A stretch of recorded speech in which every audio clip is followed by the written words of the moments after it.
الحمد لله نحمده ونستعينه ونستغفره ونعوذ بالله من شرور أنفسنا ومن سيئات أعمالنا من يهد الله فلا مضل له ومن يضلل فلا هادي له أشهد أن لا إله إلا الله وحده لا شريك له وأشهد أن سيدنا محمدًا عبده ورسوله لا نبي بعده اللهم صل وسلم وبارك على سيدنا محمد وسلم تسليما كثيرا أما بعد فيا عباد الله أوصيكم ونفسي بتقوى الله اتقوا الله حق تقاته ولا تموتن إلا وأنتم مسلمون.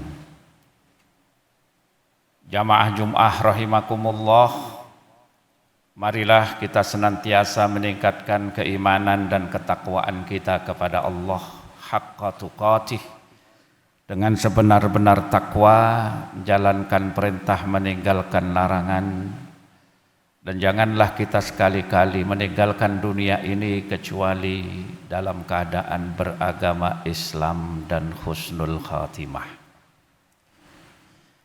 Jamaah Jum'ah rahimakumullah, sepanjang hidup seorang manusia, siapapun dia, pasti pernah melakukan satu hal ini.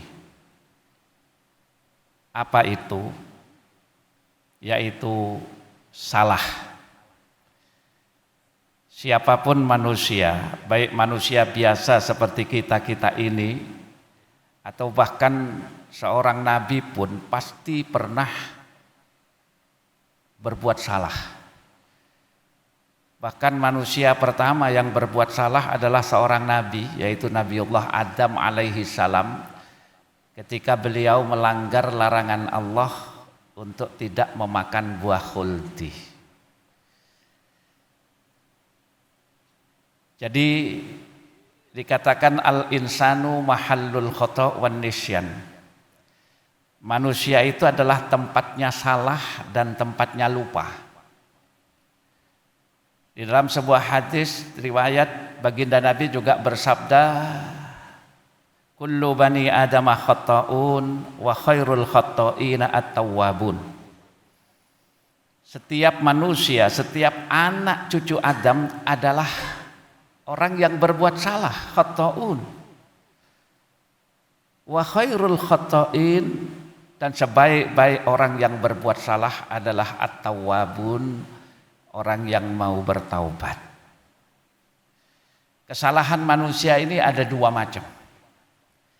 Yang pertama, hablum minallah, kesalahan kepada Allah Subhanahu wa ta'ala. Kesalahan kepada Allah ini biasanya yang pertama karena meninggalkan kewajiban, meninggalkan sholat fardu, meninggalkan puasa wajib seperti Ramadan, atau karena melanggar larangan, minum minuman keras, mengkonsumsi narkoba, berzina. Ini adalah kesalahan kepada Allah Subhanahu wa taala. Untuk menghapus dosa akibat kesalahan ini, maka caranya adalah dengan taubat, taubatan nasuhah.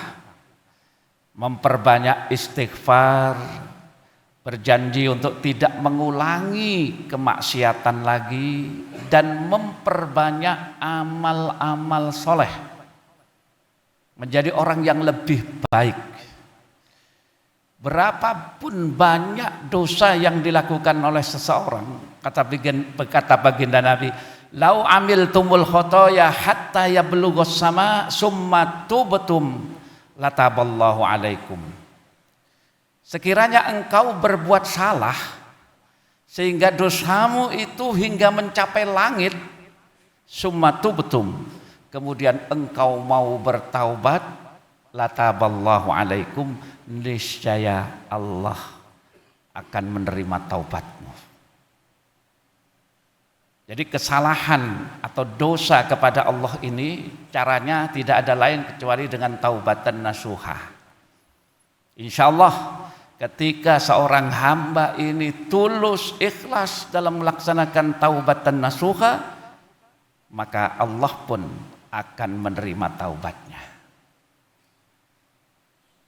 Tetapi ada kesalahan yang kedua, yaitu hablum minan nas, dalam hubungannya dengan sesama manusia.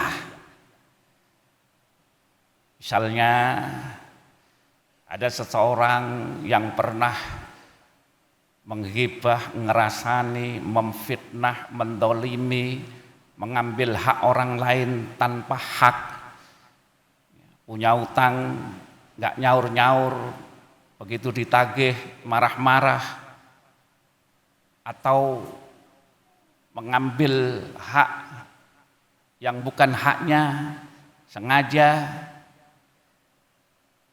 maka kesalahan kepada sesama manusia ini tentu menghapus dosanya tidak seperti kesalahan kepada Allah. Kalau kesalahan kepada sesama manusia tidak akan hapus dosanya walaupun kita memohon ampun kepada Allah, kita membaca istighfar ribuan atau jutaan kali sekalipun, tidak akan hapus dosanya sebelum kita meminta maaf, bertemu, meminta maaf kepada orang yang pernah kita zalimi. Dan ketika dua hamba yang pernah berbuat salah misalnya ini bertemu, ulurkan tangan, meminta dan saling memberi maaf, maka ketika itulah hapus dosanya. Karena itu kita jadikan bulan Ramadan yang telah berlalu adalah sarana untuk menghapus dosa-dosa kita kepada Allah Subhanahu wa taala. Dan kita jadikan bulan Syawal, Idul Fitri ini adalah sarana untuk menghapus dosa-dosa kita kepada sesama manusia. Silaturahmi yang putus kita sambung kembali. Jangan sampai Ramadan berlalu, datang bulan Syawal, kita masih dalam keadaan putus silaturahim. Karena ancaman bagi orang yang memutus silaturahim itu tidak main-main. Kata baginda Nabi, la yadkhulul jannah qati'ur rahim. Tidak akan masuk surga orang yang memutus silaturahim. Betapapun banyak ibadah kita, sholat kita, puasa kita, tetapi ketika kita masih memutus silaturahim dengan seseorang, maka amal kita ini akan menjadi sia-sia, tidak akan diangkat kepada Allah Subhanahu wa taala. Di dalam sebuah riwayat dikatakan bahwa setiap amal manusia itu diangkat setiap hari Kamis dan malam Jumat, kecuali amalan satu orang yang tidak diangkat. Amal siapa itu? Qati'ur rahim, orang yang memutus silaturahim. Naudzubillah. Maka jangan sampai kita ini menjadi orang yang rugi. Jangan sampai kita ini menjadi orang yang muflis, kata baginda Nabi. Orang yang muflis itu orang yang bangkrut. Ketika Nabi bertanya kepada para sahabat, atadruna mal muflis, tahukah kamu siapa orang yang bangkrut?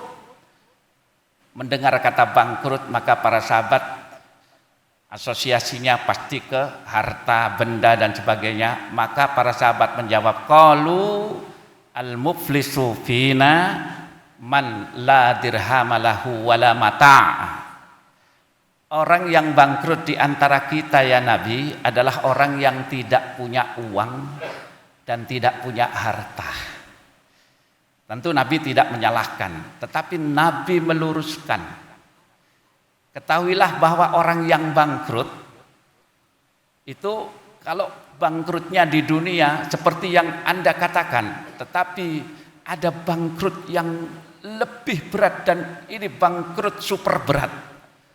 Kata baginda Nabi, orang bangkrut adalah orang yang kelak pada hari kiamat datang menghadap Allah dengan membawa pahala sholat yang banyak, pahala puasa yang banyak, pahala zakat yang banyak, pahala haji, pahala sedekah, pahala kebaikan-kebaikan yang lain.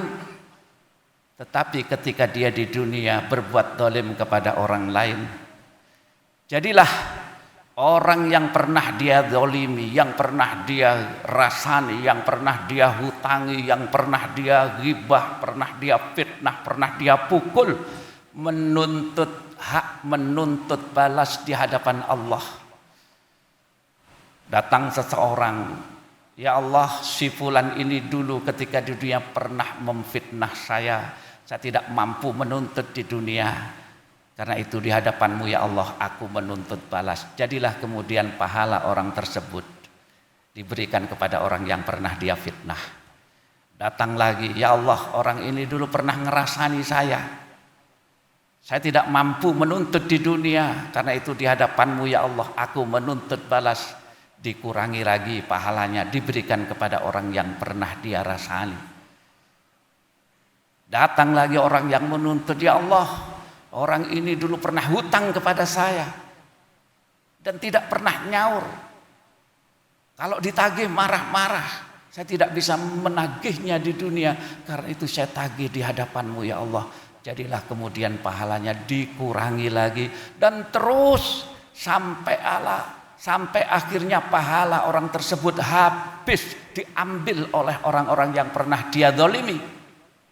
Dan ternyata ketika pahala orang tersebut habis, yang menuntut masih antri.